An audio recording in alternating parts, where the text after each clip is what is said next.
welcome back to the POMCAST. This is the official podcast of Premier Online Marketing. And I think every episode, I'm your host, Shaun Raines. Today, we have actually a return guest from Premier Online Marketing. We're digging into search trends with a very sharp focus on what matters most for small and mid-sized businesses. And with us is SEO strategist, resident algorithm whisperer, Andres Fernandez. He's the director of SEO at Premier Online Marketing. Welcome back to the podcast, Andres. Thank you, Shaun. Glad to be back with some news. Yeah. Hopefully, good news. It's good stuff. It's like right up your alley. This is so. We'll be talking about latest Google, the core update, the AI's growing impact, search behavior, cutting through all the noise to do what Premier Online Marketing does, which is just bring you practical, actionable insights. So let's get into it. I want to start with big picture, Andres. Let's just start because we're still early in 2025. How would you describe the overall direction of search in 2025? Like, what are the most important shifts that you're seeing that small businesses probably should understand? Yeah, well, the biggest shift is how search behavior has been changing over the past couple of years. Google dominated all the search, most of the queries. Just everyone all the attention going to Google, and Bing had some search share for sure, but what we're seeing nowadays is more people are adopting LLMs, chatbots, ChatGPT, and all that. But also how Google is also displaying search results has changed with the AI overviews, and so we're seeing a significant shift in how people are searching, but also how search results are being served to the user. And that has had an impact in small businesses, local business websites, and people that would share their expertise about their industry and whatnot are now being buried under a wall of AI overviews, 5 ads, search snippets, and then finally showing their website. So unfortunately, that's the landscape of 2025 for search. So let's dig in a little bit and start with this Google update that's happened here in March of 2025. Described by a lot of people as a core update. And I think a lot of people that follow your content and are in the digital marketing space, especially around SEO, are familiar with the fact that Google makes updates regularly all throughout the year, but some are much more significant. And it feels like this one here in March, the month we're still in, end of March, is pretty significant. So can you share with us like what's changed and how might it be affecting local SEO for small and mid-sized businesses? Yeah, so this core update, which just finished rolling out recently, it pretty much focuses on the quality and relevance of search results. And what this means is Google, once again, is focusing on content quality. They want to serve original, high-quality content.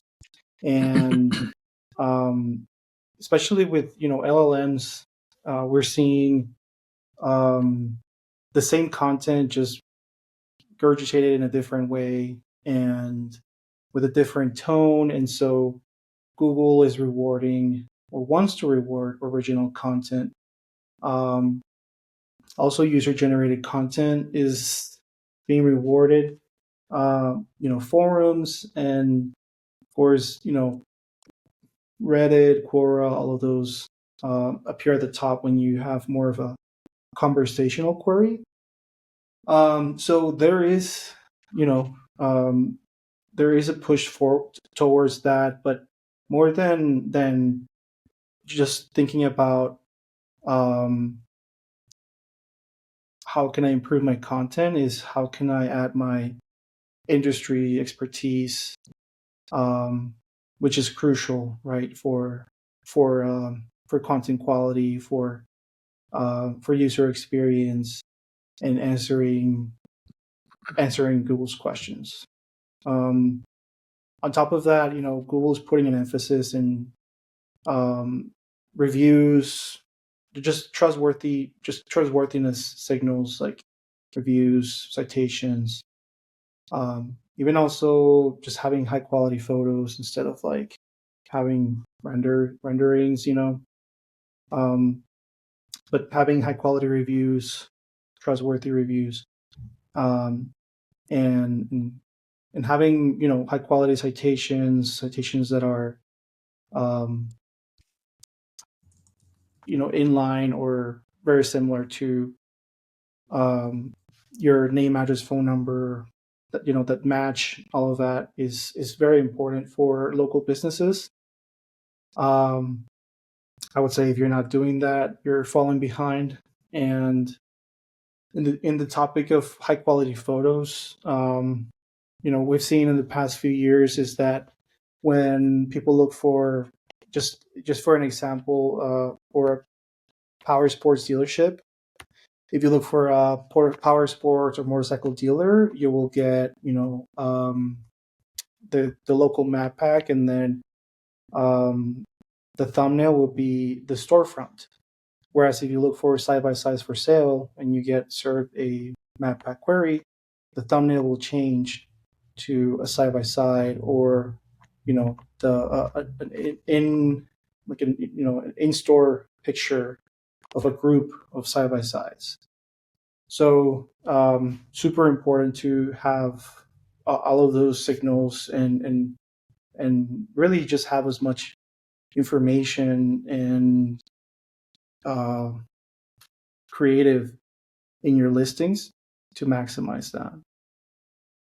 Were there other types of businesses from a local SEO perspective that were impacted by the update? Were there like were there any like ranking changes that hit one vertical more so than another? I know you guys are heavy in apartments. Some people refer to that as multifamily. I know you guys are heavy with automotive, power sports, motorcycle dealers, RV dealers, lawyers. Are there any that kind of, oh my goodness, if you haven't, you should go and check that? Like, because I know that this thing, I think, just finished within the last couple of days, the full rollout. So are there businesses that you're like, hey, you guys are probably more likely to be impacted, for better or for worse? Yeah, that's a great question. And so for us, the majority of the impact that we're seeing is in law firms, because for law firms, the good thing about law firm SEO is that you have the ability to create content at a state level because of different laws and regulations, and even at a county level. And so what we're seeing is that when attorneys create original content, that content gets pulled from their blogs, and then it gets served as an AI overview. And so an AI overview is a zero-click search, which means that it answers uh, the user's question or query, and they don't create any traffic. They don't get pulled into the attorney's um, website, so they don't go through the funnel, or they lose the chance to get some brand awareness out there. And so we're seeing for some attorneys just lose on that traffic, clicks and impressions. Well, clicks actually, not impressions, but clicks going down because of this AI overview and just the new way of searching. But Interesting. in the realm of bottom funnel local searches, um, everything stays the same. I think that the good news is that AI overviews don't seldom impact um, local searches, map pack searches, and we've even had some clients asking us if we could rank them in ChatGPT for map pack searches. And there's a whole way of AI proofing your website for sure, but it's still the attention is still on Google, and so um, shifting strategies to Chat GPT or something like that is not um, ROI. It's not a good return of investment for sure. Mm. I want to ask you a little bit about structured data, and you also mentioned a little bit of the AI readiness. There's certainly a lot of discussion and effort that people are trying to execute against strategies for showing up in search visibility whether they're using ChatGPT and its ability to crawl the web, search the web, or Grok, or whatever their favorite LLM is. Several of them are now web enabled.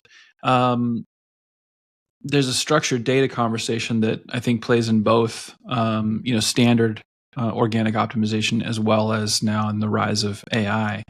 How, in just your opinion, like how important is structured data now in consideration of AI and LLMs as they search, the search results? I've been playing around with this myself. And is there something that you would tell a small business to do differently? Or is it still, it's same strategies right now, but is there anything that they should be doing differently or at least thinking about? Yeah, well, structured data is a topic that I'm very passionate about. I've been, leaning heavily into structured data for a very long time. And for folks that don't know, structured data is basically a piece of code that you add to your website. Um, that you add it to. It's not invasive, it's just something that you can add. It's a script that just contains strings of code, and in those strings of code contain information about your business or the page that you're seeing, the web result that you're seeing. And so we use structured data currently for uh, local SEO to basically give the crawlers more information about the business, service areas, entities, social media links. Just leverage as much as we can the use of structured data to add as much information as possible. And the reason why we do this is because we like to add this to the homepage and to other pages as well, but primarily the homepage because it's the first page that Google crawls and is usually the one that's connected to your Google Business Profile URL. And so that's where Google gets most of their information. And since it is just a string of code that doesn't need rendering, it doesn't need any processing or trimming or any type of like data consolidation. It's very lightweight and it's something that is very easy for crawlers to read and LLMs as well. There's been recent conversations in SEO conferences and other LLM like Twitter and such that mentions that LLMs, when they're consuming information from the internet, they give preference to structured data because it's just way cheaper to process, to render than getting the information off of the parsing a website, processing the information, etc. You can just grab it from structured data, and it's much cheaper, much lighter, and it's just a better way for that to feed crawlers and LLMs. Yeah, it's very it's interesting, and I don't think a lot of people spend enough time just to have at least a base level of knowledge around the importance of structured data. It's not new in terms of its importance. It's actually been very important for a long time, but it's kind of one of those foundational elements that I think people underserve in terms of how much they understand it and why it's important. Anytime, like, when Google makes a huge core update that takes, I think this one, took a couple of weeks to completely roll out. Yeah. Structured data is definitely one of those places where you want to start going through the update to find out, hey, did anything change, right? I mean, people look for any points of devaluation. If you're finding like, oh, like I know I read a couple things where content from forums got devalued. Some programmatic content started to receive penalties in this update. So structured data is just one of those things where I always tell people, like, you don't have to totally go, to the deepest level of geek on it. Like, you don't have to be Andres and know it like at the deepest level. Like, you can taste the fertilizer. You're so deep in the weeds, but you do need to understand it at a foundational level, so that when big updates happen, that you would at least call Andres or whomever is your SEO director, expert in handling that for your business, and be able to have an intelligent conversation about it, and whether, or you can be taken by somebody who talks about it or doesn't talk about it. And if they don't understand it, there's no way that you're going to understand it. So I think that's really important. Yeah. I just wanted to add to that for those folks that have been impacted by a core update, people tend to be very reactive. They right away like, oh, I want to change.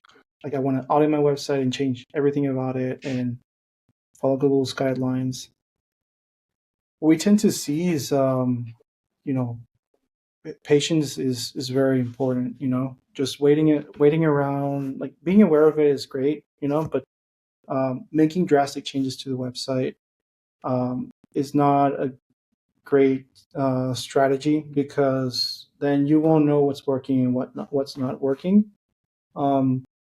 So being patient, waiting at least 1 month, just monitoring your search results, your rankings and such, and on Google Search Console or whatever rankings tools you use is a better strategy, because then you'll know, once the Google update is rolled out, what's working, what's not, and then you can assess. You will have more data, and then you can assess the underlying issues in your site, whether that's content, whether that's mobile readiness, or expertise, experience, whatever it is. Then you can start adding that to your content. But patience is key. Mm-hmm. Yeah, a lot of people don't appreciate that either. It's like anything in terms of organic optimization, it's a long game. There are very few things. There used to be in the older days. I just created some content the other day where I was talking about the old days where there were there were versions of Google search engine where you could optimize things literally and get first page results. They were usually on very unique keywords, but you could. And so anyway, point being, all these things change. It's really, really good to make sure that you have a working knowledge, and patience is very, very important. You mentioned something a little bit earlier, but we didn't dig in on it. I'd like to get your thoughts around conversational queries. I don't think a lot of people are probably familiar with some of those terms. It might seem self-evident to some, like a conversational query. And this might be helpful for people because you do see a lot more of this over the last few years, is the FAQ content, right? The frequently asked question content is really important. Depending on the business type you're in, it could be critically important to show up and give you a little boost in terms of organic. So search behavior, it continues to get a lot more conversational. How would you maybe advise SMBs using this kind of FAQ style content to tap into those types of queries that might be helpful in driving traffic to their site. And maybe if you have thoughts about it specific to maybe an example for a car dealership, or maybe like apartments, or something like that. Yeah. So to answer that question, I just want to go back a little bit on in time. When people used to search on Google prior to AI overviews, or the search snippet at the top giving you the answer, uh, people had to use the least amount of words. They had to shorten their queries, their searches on Google, because if you typed a long query, if you typed in, um, for example, I want to say, where is the nearest, where's the nearest, let's say, hardware store that has, sells power tools or wrenches or whatnot. Google would just get confused. The longer the search, the longer the query, um, the more vague the search results would get at times. Google started getting better at this, and they're much better, much smarter at answering long tail queries and questions. But nowadays, if you're a ChatGPT user or any LLM, um, the way that people ask questions, they include so much context. I tend to include a lot of context in my queries, just to get the most accurate question. I mean, sorry, response. And so, to me, or to small businesses, what you want to do is instead of having your typical, um, article or blog post that has the intro, that has three subheadlines targeting, certain keywords, and then you have a conclusion, which is usually the structure that we've seen over the years. What we've seen that's been working is turning articles into more like FAQ style content, where you might have a little intro, but then you just have, um, open-ended questions, in the, as headlines. You're answering that specific question with your expertise, or with the business owner's expertise, and then you can wrap it up with a conclusion. You can add internal links to other relevant sources, whether they're internal or external. But we've seen a lot of success with those type of articles. Um, they tend to get pulled into the first page, top three, or even like the people also has snippets, um, and even into AI overviews. But we're starting to turn away from those type of, just a statement headline for each section. Whereas having open-ended questions are better, and you can also complement that with an FAQ schema, like adding structured data, FAQ structured data, to your page. So you're kind of like double dipping. You're adding FAQ. You're also adding your article schema. You also, answering popular questions, and that's sort of like the advice that I would give to business owners. I like that. Let me take you into zero click. We've been seeing a rise in zero click searches, but I think there's a lot of people, especially in the verticals that you guys really focus on, that probably maybe you've never heard the term zero click. So as we're seeing this rise in zero click searches, where are users, getting answers without, and how are they doing that without leaving the search results? And I guess in addition to that, what's the best way for an SMB to still kind of log some wins in this kind of environment? Yeah. Well, the search zero click searches is something that it's been skyrocketing over the past year and a half after the AI overview introduction. We're seeing, after 1 year, we're seeing a reduction in clicks because of AI overview, and also with user generated content websites trumping smaller websites, right? Like Reddit, Quora, as I mentioned earlier, and those are getting um, fewer visibility, less visibility nowadays after this update. We're seeing Reddit and Quora being sort of like demoted a little bit, but um, yeah, I mean, what I'm trying to get at is zero click searches is when you perform a search, the user is not clicking on any website, they're just getting the answer to their question or their search or their query, and they just close Google or move on. And so that traffic does not go to the website anymore. They, as I mentioned with the law firm example, they don't go through the brand awareness phase. They don't get to go through the websites, sort of like funnel. And so, that attribution is just lost. That user is just, not captured basically. And we're seeing that a lot more with AI overview, and also with the search behavior. Just people have just, well, at least for me, in my anecdotal experience, I'm hearing from other people just how they're being using, just regular users, right? Like just non-tech savvy, just regular users starting to use ChatGPT a lot more.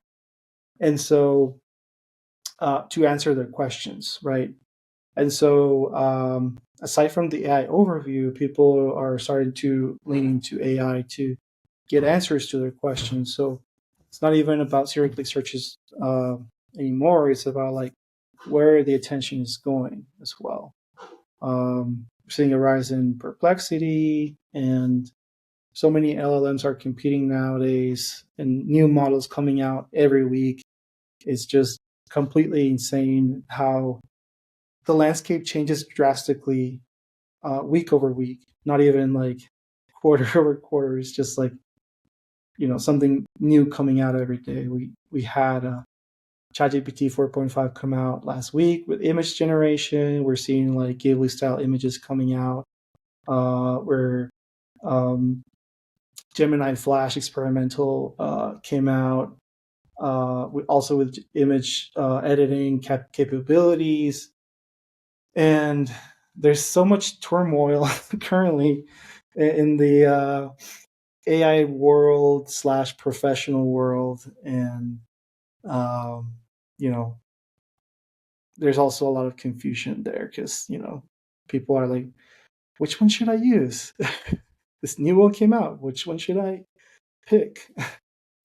So Yeah, I've been playing around with a lot of the AI almost since the beginning. I think I started using ChatGPT a month after it was released, and Midjourney a couple months after it was released, Runway a couple months, maybe a month after it was released. And you're right, it does. It's pretty much changing daily. If there isn't a significant release or update daily, it certainly is weekly or a couple times a week. I mean, so it is so crazy. I'm on a couple of wait lists for tools that I can't wait to get my hands on. So there's that as well. Like and I would say this, because on this particular topic, and I bet you give this advice a lot, but it doesn't matter if you're a dealer of RVs or motorcycles or cars, if you are in multifamily listings, lawyers, like really any small and medium-sized business. If you're not even at least going into the free versions, I mean, heck, just go get it. You can go on X and use Grok, for free. There are a lot of them that are for free that are really, really powerful. I mean, the recent Grok update is actually really amazing. But go and search your business. Like, go ask questions about your business so that you kind of see what's going on out there.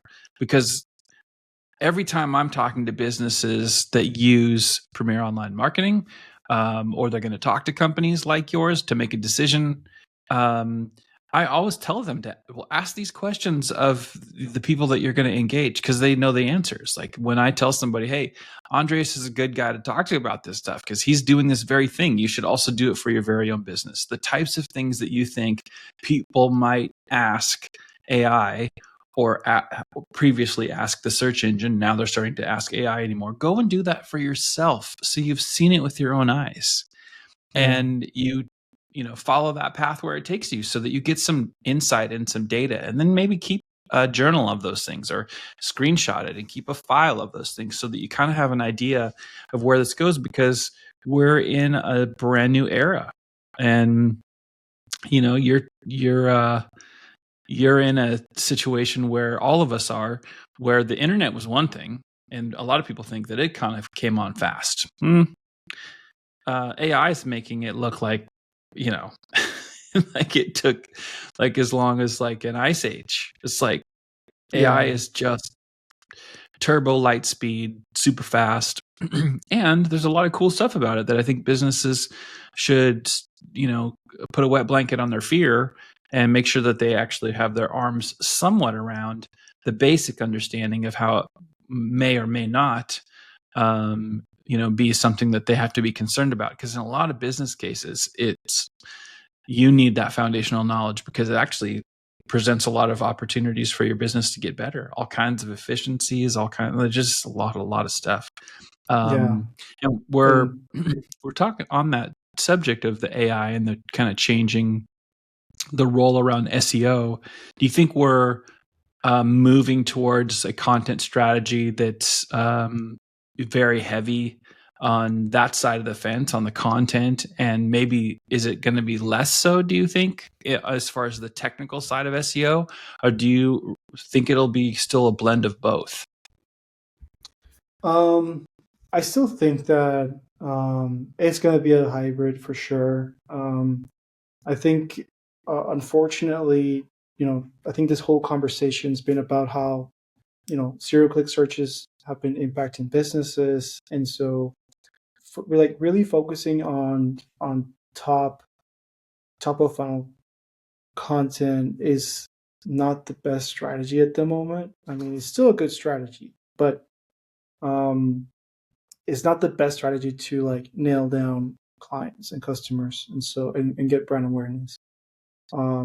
Still, what we're seeing is content that has a lot of industry expertise is going to be key to business success, right?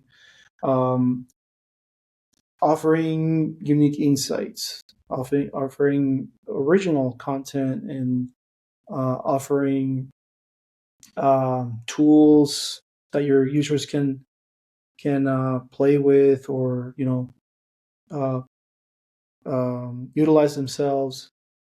Also, providing a good user experience on your website is going to be key, and that's like where SEO intersects a little bit with UX, by leaning into technical SEO, leaning into core web vitals and mobile responsiveness and all of that. But for local businesses, I would say like showcasing your industry expertise is going to get you the best results. Even like just creating a case study, or creating like an industry,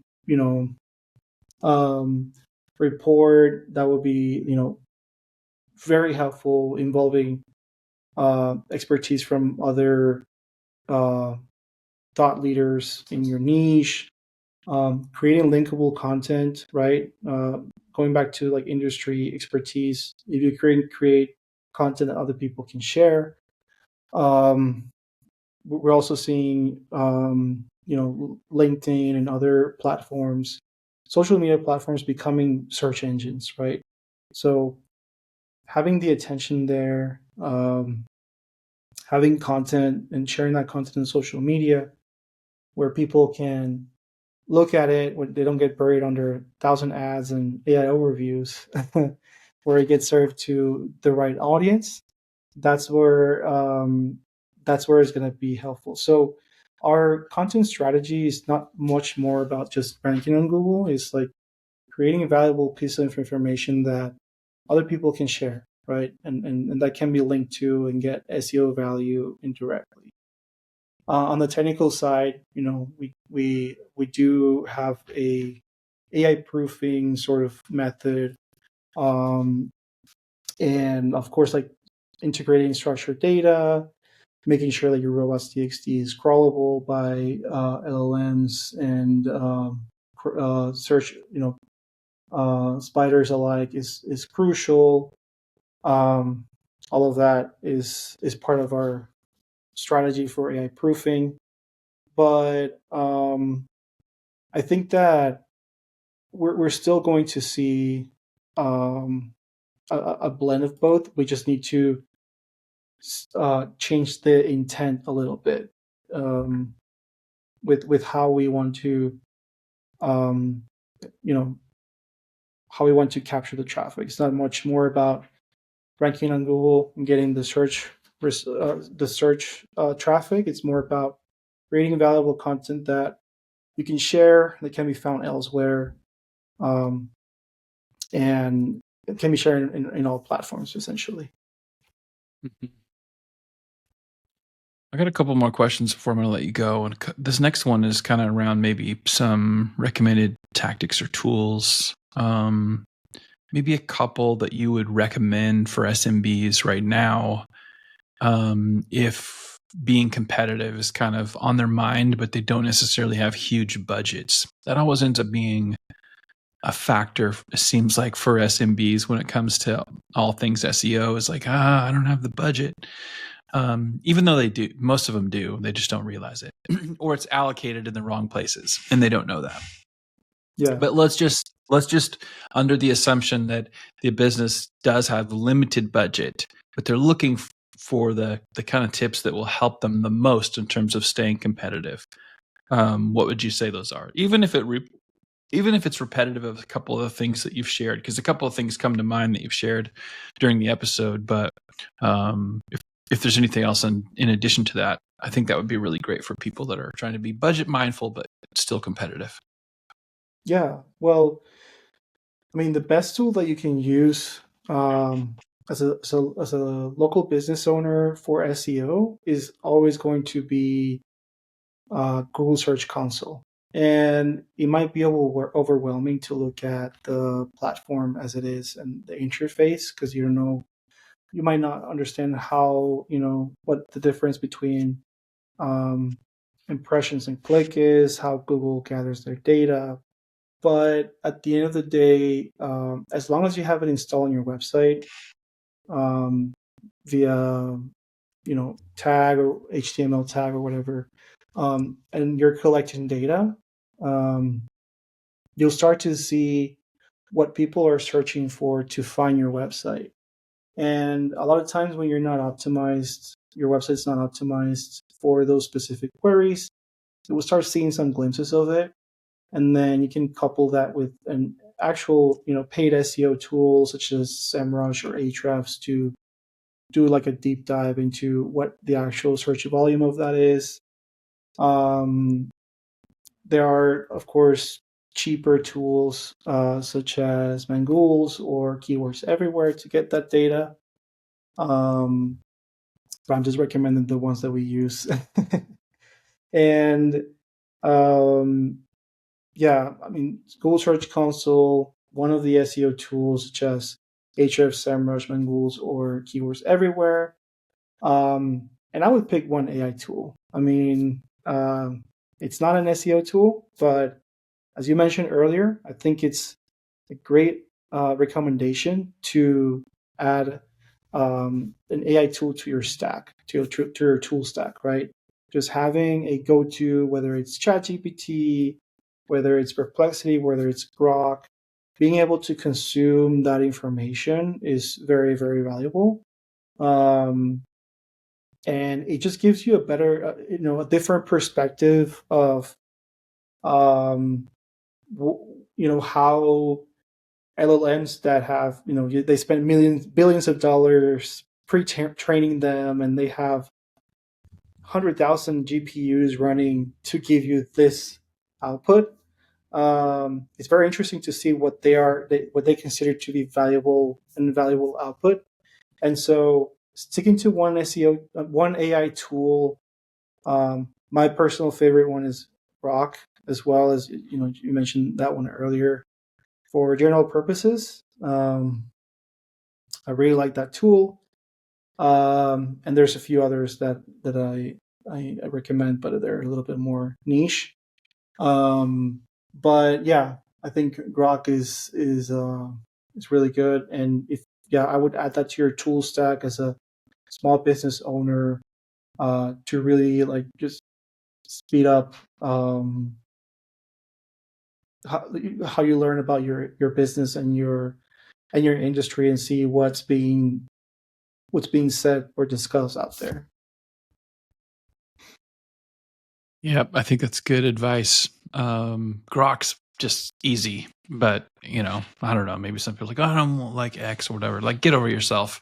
Just go use the AI tool. It's a really good tool. So it's, um, a, I don't know. It's one of the first I would do. I would tell people the same thing. Like, Grok's easy to jump into. It's really good. It's like really, really good. The recent update, obviously, the most recent version of ChatGPT is awesome. And I don't know for sure, but I think ChatGPT still has a free version. Might be like older. It's not the fastest one, but it's not that difficult to go find one of them that you can use for free, just to get your dip your toes in the water. I think that's Yeah. important. So last thing I want to ask you about is, what will your mindset be around if you had to give just a piece of advice for making a small business website resilient, like that'll stand up to these future Google updates? Because I think a lot of people, especially in the verticals that you guys serve, but all small and mid-sized businesses, are always looking for tips and best practices and those types of things. So as it relates to when Google updates happen, is there anything they can do that would, just make the site kind of more resilient, or just what they should be mindful of? What would that be? Yeah, I would focus on what really matters, right? A lot of times people get bogged down by the little details like website load time, alt text optimization, when in reality, like, their title tag, their headings, their not even like the content has the keywords that Google, or the topics that Google is or users are searching for, not Google. Um, and focus on the things that really matter. Again, title tag, headings, keyword or topics in the copy. Cover as much as you can in it. And obviously, uh, having internal links helps. If it's not in the homepage, definitely focusing on internal links. The other piece of advice for business owners is just focus on reviews. I think a lot of times, business owners are like, "What else can I do? What else can I do?" But they have like 5 reviews on their GBP, on their Google Business Profile listing, and they're not even like good ones. And so reviews play a key role, as I mentioned at the beginning. Is just, it's a big trustworthy signal. I think like more than 90% of users, look at reviews before making a purchasing decision, especially if it's like a big, life, um, how do you say it? Like just, um, a big decision, such as where you're going to live, and where you're going to like, where, if you're going to make a big purchase, if you're going to be doing like a, um, hiring someone to like, just like your money, your life kind of thing. And so being able to have those signals on your listing, it's not only good for click through rate and but it's also good for conversions, ensuring people um, go to your website or make a phone call. We've seen really good websites and listings get buried under the search results because they got a barrage of negative reviews and the business owner did not do anything about it. And unfortunately, because people, of course, are going to start clicking less on a listing that has less than 4 stars or 3.9, Google going to start promoting ones with more favorable reviews. And so a lot of times people disregard that, but it's really important for businesses to stay on top of those reviews, and even like the type of review that you get, like include as much media as you can, whether it's photos, videos, or just write something nice about your experience.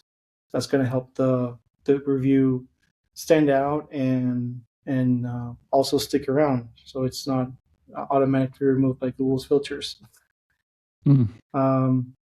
So yeah, focus on what matters and gather reviews is going to be my top two tips for business owners at the moment.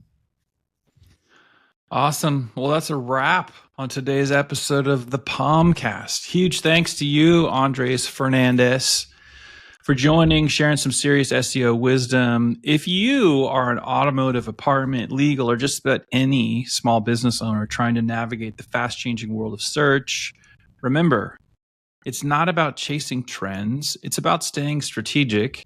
And that's exactly what Premier Online Marketing does for their clients. So check them out at premieronlinemarketing.com. Depending on where you are viewing and or listening to this, please like it, share it, subscribe, virtual high five us, and all that good stuff. And until next time, remember, with Premier, search leads to success. Thanks again, Andres. Thank you, Shaun. Good to see you. Okay.